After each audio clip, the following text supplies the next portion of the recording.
আজকের ভিডিওটিতে যে বিষয় নিয়ে আলোচনা করব সেটি হলো স্ক্যাবিস। এটি বর্তমানে খুব ছড়িয়ে গেছে বাংলাদেশে। প্রথমে আসে স্ক্যাবিস কি।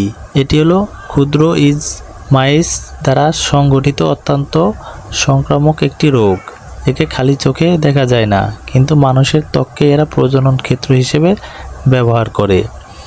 যখন এই পোকাগুলো ত্বকের নিচে প্রবেশ করে ডিম পাড়ে তখন চুলকানির সৃষ্টি হয়, যা সাধারণত রাতে বৃদ্ধি পায়।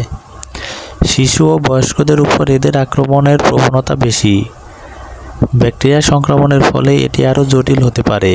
এর থেকে ত্বকের ক্ষতের সৃষ্টি হয়। শরীরের যেসব স্থানে স্ক্যাবিস দেখা যায়: হাত ও পায়ের আঙুলের ফাঁকে, কবজিতে, বগল ও উরুসন্ধিতে। এক পর্যায়ে সারা শরীরেই এই স্ক্যাবিস ছড়িয়ে পড়ে।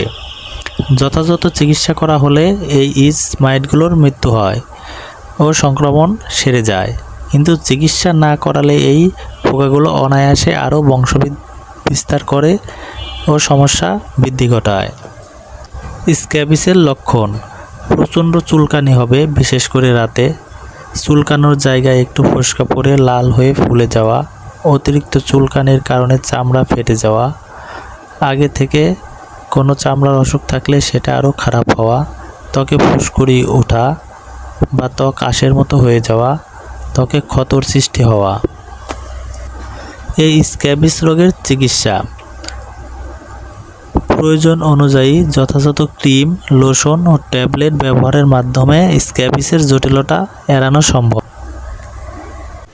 যে লোশনগুলো বাজারে পাওয়া যায় তার মধ্যে রয়েছে লোরিক্স প্লাস, এটি খুবই কার্যকরী। বেনজাইল বেনজয়েট, ইউনিক সি এই লোশনটাও স্ক্যাবিস রোগে খুব ভালো কাজ করে। লোশন ছাড়াও কিছু ক্রিমও বাজারে পাওয়া যায়। স্ক্যাবেক্স স্কয়ার কোম্পানির একটি ক্রিম, এই ক্রিম দিলে স্ক্যাবিস রোগও ভালো হয়। এই ক্রিম এবং লোশন ছাড়াও কিছু মুখে খাওয়ার ট্যাবলেটও পাওয়া যায়। আইভারমেকটিন তার মধ্যে অন্যতম। এই আইভারমেকটিন দিলে স্ক্যাবিস রোগ অনেক সময় ভালো হয়। আশা করি ভিডিওটি আপনাদের উপকারে আসবে।